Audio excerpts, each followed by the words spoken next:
welcome to today's lesson. Behind me, we're on the stage and we're going to be learning all there is to know about solfege and how we can use our knowledge of solfege to help us learn about key signatures. Today's big topic is key signatures. That's one of the big things we're going to learn about today. Key signatures.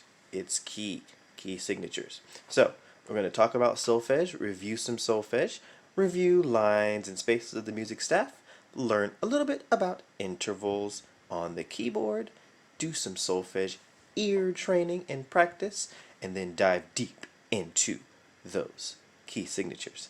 Let's get started.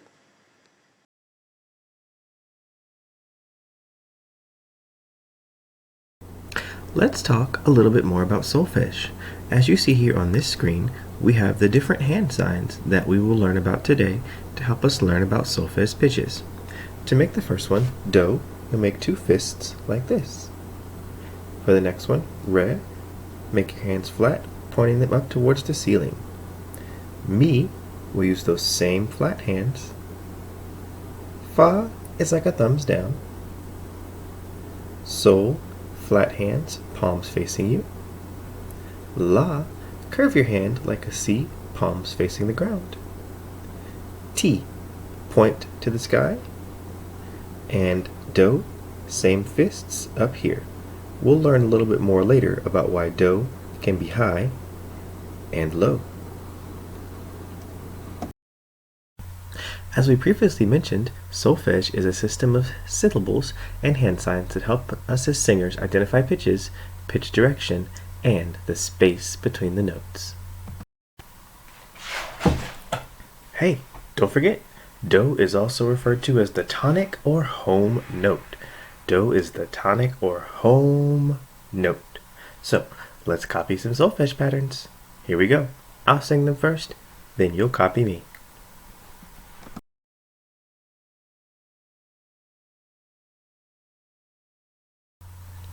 Up next, we're going to sing a couple of songs that you already may know. We're going to sing a little bit of it with the lyrics and a little bit with the solfege, and let's see if we can identify where do is in these tunes.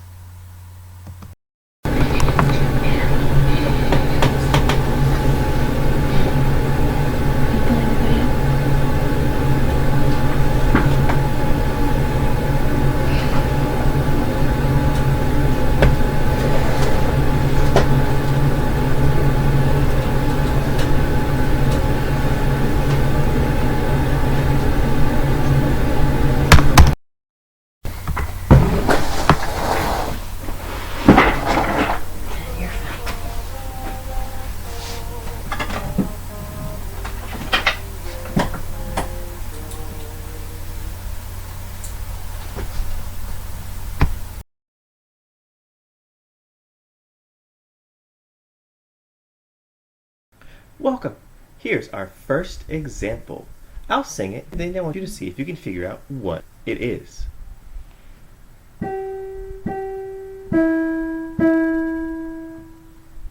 Listen again.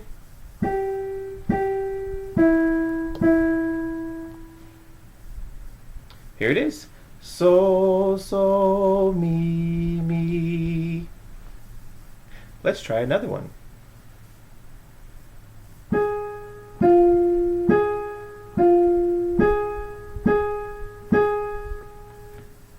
Listen again.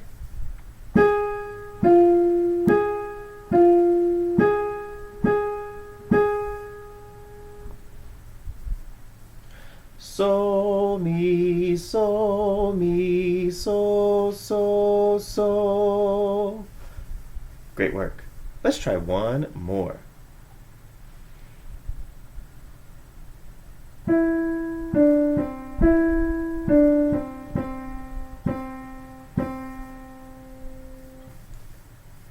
Listen again.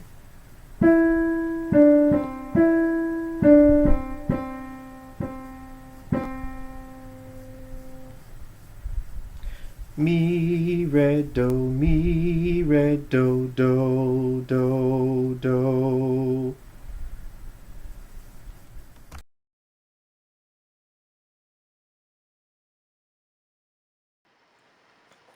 Let's start by reviewing our lines and spaces on the music staff. We'll start with the spaces. Here's F, here's A, C, and space E. F, A, C, E.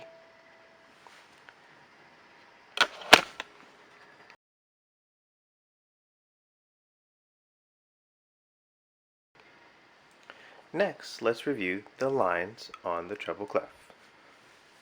Here's E, next G, then B, then D, and F. Again, E, then G, then B, then D, and then F.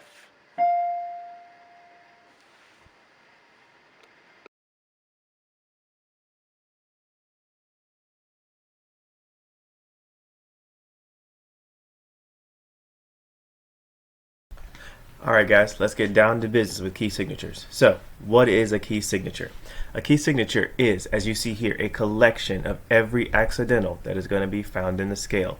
Let's think back to that lesson we learned about a few weeks ago, and we learned that accidentals can change the note, flats can make the note go down 1/2 step, and sharps can make the note go up 1/2 step. So, we're going to use some examples here from musictheory.net, and we're going to go right on through it and learn a little bit more about key signatures. So, here is a scale written in the key of C minor. Minor keys have a sad or somber feeling.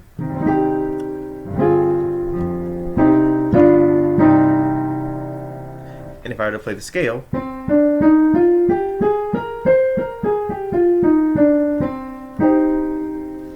we see each of those notes there. So, as you see right now, there is a flat beside the E, a flat beside the A, and a flat beside the B. Now, if we had to write music like that all the time, it would get very tedious and very messy.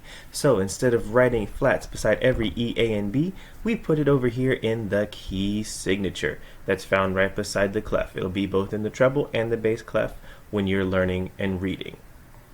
So, now instead of having a flat everywhere, anytime a note is a B flat, either here or down below the staff, it's going to be a B flat. Anytime a note is an A, it's going to be a flat. Anytime a note is an E, it's going to be a flat.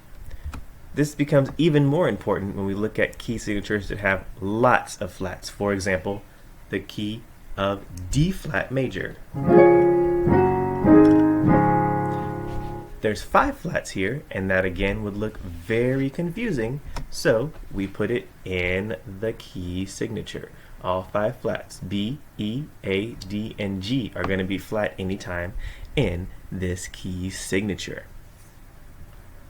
So how do we figure them out? Well, there's a special order for the key signatures. We're going to look at flats first. So, the order is B, E, A, D, G, C, F. I learned bead, G, C, F, or you can remember this mnemonic device. Battle ends and goes down, Charles' father. Sorry, battle ends and down goes Charles' father. My apologies. Again, B, E, A, D, G, C, and F. Our key signatures can also be comprised of sharps. Sharps are those little pound signs that raise the pitches 1/2 step. So let's take a look at our first key signature with sharps. Here's the key of A major.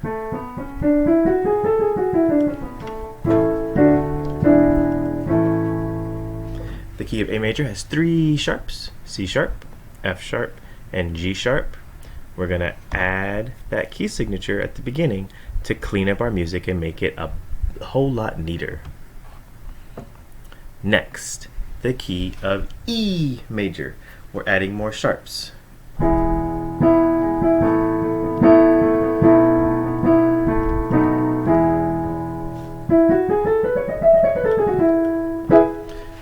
In the key of E major, F sharp, G sharp, C sharp, and D sharp. Let's add the key signature at the beginning of our staff to clean it up. So now coming up is the order of our sharps. F, C, G, D, A, E, B. F, C, G, D, A, E, B. Or you can use this mnemonic device. Father Charles goes down and ends battle.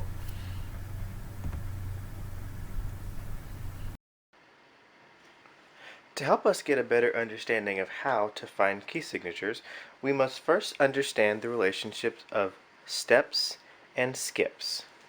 Steps, just like you would walk up on your regular house, are one at a time. You don't skip the steps because you could fall.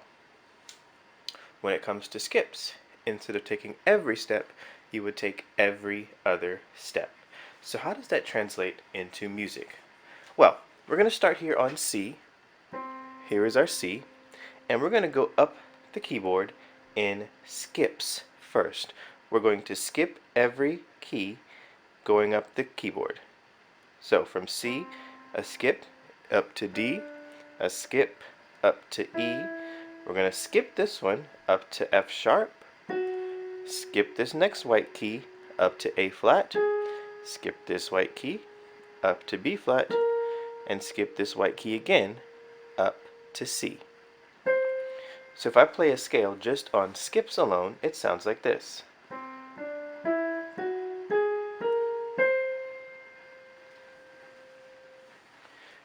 The next scale, or the next set of notes you're going to hear, are in steps. These steps here are actually in half steps.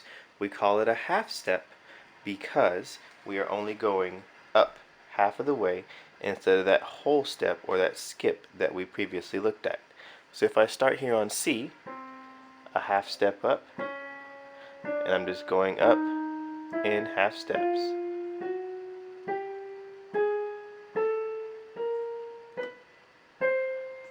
And I can also go down in half steps.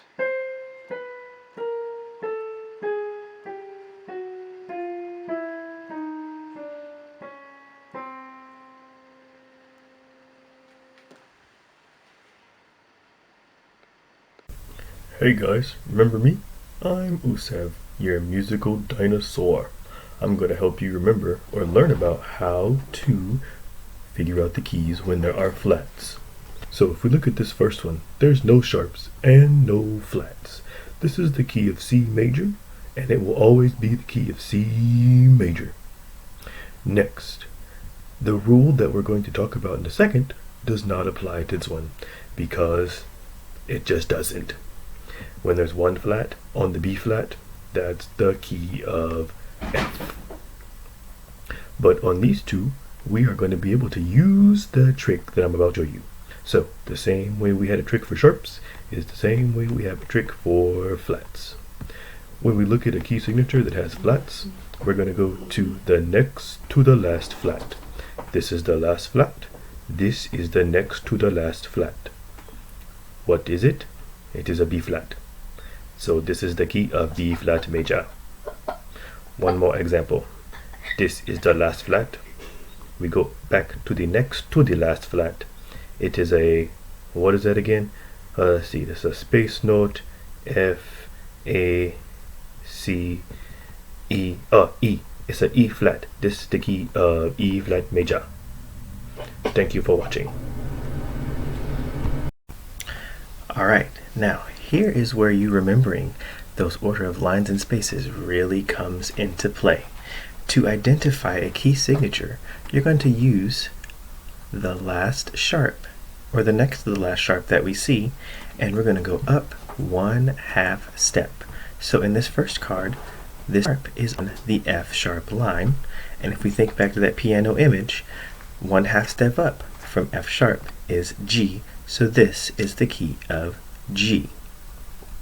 Looking at this example here, when talking about sharps, we'll go from the last sharp up one half step. So this is on a C sharp, the next half step up is D, and that will give us the key of D. I hope you all have enjoyed today's lesson on key signatures and a review of solfege. Keep working hard and keep becoming awesome musicians.